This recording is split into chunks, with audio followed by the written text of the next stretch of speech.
किसी की मर्जी नहीं चलेगी, न उनकी मर्जी चलेगी, न सरपंच की मर्जी चलेगी। ऐसा हमारे हाथ में आ जाए और हम उसकी पावर अपने हाथ में रखें, पेमेंट करें तो अपने हाथ से करें और फिर उसमें जिसको हम ठेकेदार को मर्जी है उससे काम कराएं। इस सिस्टम में बहुत सी गड़बड़ है।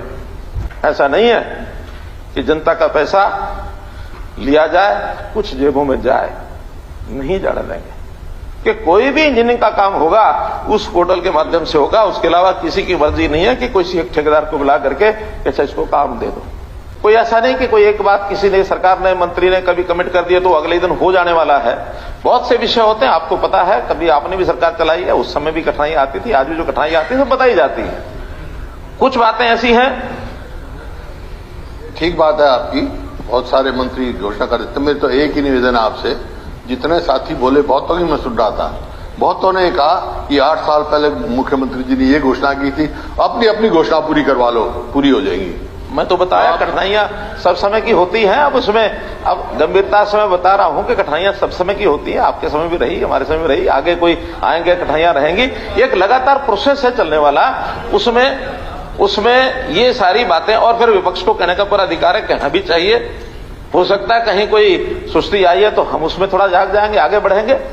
तो मैंने बताया कि ऐसी मांगे हमारी सारी वो नोट हुई हैं, उन सब के ऊपर मुझे चर्चा है कि मांग पर करने की आवश्यकता भी यहां नहीं होगी, नहीं तो उत्तर भी नहीं दिया जा पाएगा।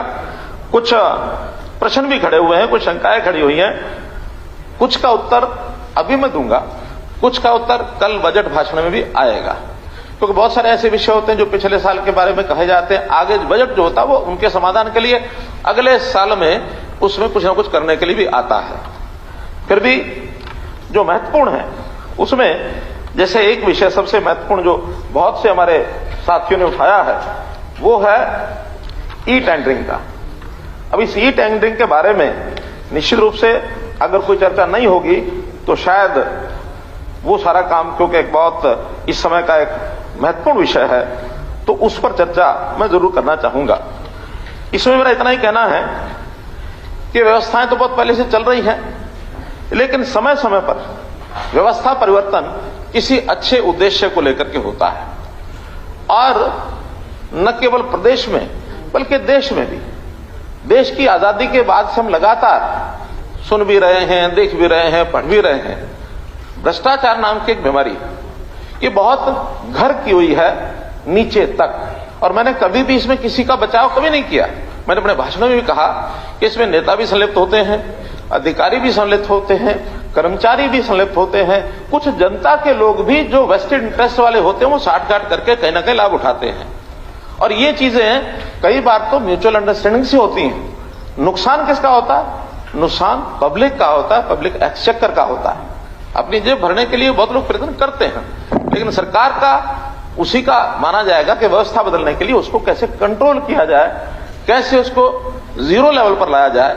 अब जीरो लेवल पर आती है कि नहीं आती एक प्रश्न है, कितना आया कितना नहीं आया ये विचार हो सकता है। लेकिन इस सारे मामले में हम लोगों ने ये जो सिस्टम खड़ा किया है, इसमें पहली बात ये कही जा रही है कि गांव का जो पैसा है वो उनको नहीं भेजते हैं।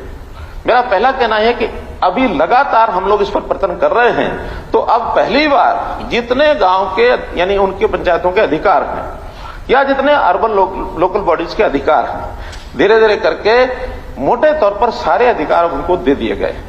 हमारा जो सरकार का काम है मुख्य रूप से उनको बजट ये उपलब्ध कराना है।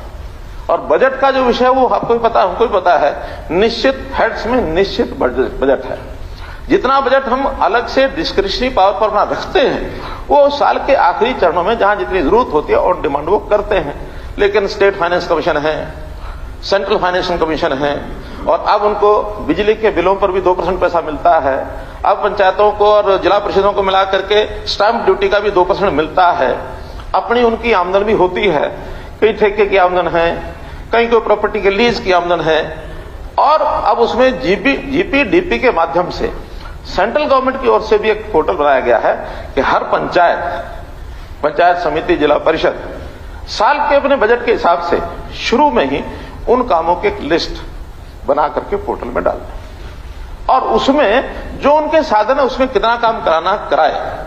बाद में हमारे पास कुछ चीजें ऐसी हैं, एचआरडीएफ है, या भी रूरल इंडस्ट्रियल डेवलपमेंट फंड, इसका हमने एक प्रावधान किया है। इसी प्रकार ग्राम विकास मंत्रालय का अपना एक बजट होता है, वो जब जहां जरूरत होती है बड़े कामों के लिए वो दिया जाता है। पहली बार जिला परिषदों को हमने पर्याप्त फंड उपलब्ध कराए थे और अभी पंचायतें बनी है। इनका लास्ट क्वार्टर का जो पैसा बचा हुआ था 1100 करोड़ रुपया अनाउंस करके हमने भेजा और भेज करके उसका एसएनए अकाउंट बना दिया। सारा पैसा उस एसएनए अकाउंट में रहेगा, जितना काम कराते जाए उसमें से निकालते जाए। लेकिन ये जो प्रथा है कि पैसा हमारे हाथ में आ जाए और हम उसकी पावर अपने हाथ में रखें, पेमेंट करें तो अपने हाथ से करें और फिर उसमें जिसको हम ठेकेदार को मर्जी है उससे काम कराएं, इस सिस्टम में बहुत सी गड़बड़ है। हमने इसको स्टेट लेवल पर भी लागू किया है, एक अलग से इंजीनियरिंग वर्क्स पोर्टल बना दिया है। कंपटीशन है, L1 में जो आएगा, L2 में जो आएगा 5% का डिफरेंस होगा तो उससे नेगोशिएशन की जाएगी और जितने कम पैसे में क्वालिटी को ठीक रखते हुए वो काम कराया जाएगा। इसलिए यही काम अब हमने 2 लाख रुपए तक तो कहा कि ठीक है, जिसको मर्जी बुला के कराओ, किसी ठेकेदार से कराओ।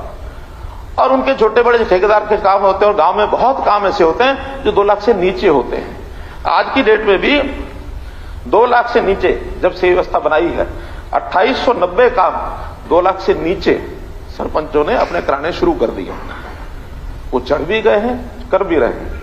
आज की डेट में 3254 पंचायतें उन्होंने अपने प्रस्ताव भी पारित कर दिए हैं, काम भी चढ़ा दिए हैं। 2 लाख से 5 लाख तक के पैसे जो निश्चित रूप से वो टेंडर से ही जाएंगे, ई टेंडरिंग से, उसके काम भी 3297 ये काम पोर्टल पर डल चुके हैं, जिसका एडमिनिस्ट्रेटिव अप्रूवल पंचायत करेगी, उनकी पंचायत पास करेगी। बाद में उसका जो इंजीनियरिंग का जो एस्टीमेट वगैरह जो बनने हैं वो जेई लेवल पर बनेंगे, वो एसडीओ लेवल पर बनेंगे और वो उसमें डालेंगे। बाद में टेंडर भी वही देंगे। टेंडर डालने के लिए अब ओपन हो गया है, कोई आकर के काम को ले सकता है। और आज की डेट में इस ग्रामीण काम को करने के लिए 600 कॉन्ट्रैक्टर्स ने अपने आप को रजिस्टर कर लिया है, 600 से ऊपर, और मैंने खुला कर दिया। उसमें शर्तें बहुत कम है, छोटे काम के लिए बहुत कम शर्तों के आधार पर अपने आप को रजिस्टर कर सकते हैं। प्रचार क्या है कि टेंडर जो लेंगे वो जो जेई हैं, अधिकारी हैं, वो जिसको मर्जी देंगे, किसी की मर्जी नहीं चलेगी, न उनकी मर्जी चलेगी न सरपंच की मर्जी चलेगी। जो ठीक क्वालिटी का काम करेगा और ठीक रेट तय करेगा वो सब मिल करके, वहां सरपंच भी होगा, वहां जेई भी होगा, एसडीओ भी होगा, उनका ग्राम सचिव भी होगा, बीडीपीओ भी होगा। जो छोटे काम है, बड़े कामों में ये लेवल थोड़ा बढ़ जाएगा। इस लेवल के हिसाब से पूरा एक प्रारूप बना दिया ट्रांसपेरेंट, और उस ट्रांसपेरेंट काम करने से किसी को कोई तकलीफ नहीं है। तकलीफ अगर है दबी जबान में, बहुत लोग आगे कहते हैं पंचायतों में इतना पैसा खर्च कर दिया जी, हमको पता होता ये सिस्टम बनना है तो इतना पैसा क्यों खर्च करते हैं। अब इसे इंप्लाइड सेंस समझ लें कि क्या है इंप्लाइड सेंस, कि हमने चूंकि ज्यादा पैसा खर्च किया पंचायतों में, इसलिए हमको ज्यादा अधिकार पैसा निकालने के लिए दिया जाए। क्षमा करना, हम एक बहुत बड़ी लड़ाई को लड़ रहे हैं और अपने भविष्य के लिए लड़ रहे हैं। हमारे भविष्य में आने वाली पीढ़ियां, ऐसा नहीं है कि जनता का पैसा लिया जाए कुछ जेबों में जाए, नहीं जाने देंगे, नहीं जाने देंगे। इसलिए इस सारे विषय में इतना ही कहूंगा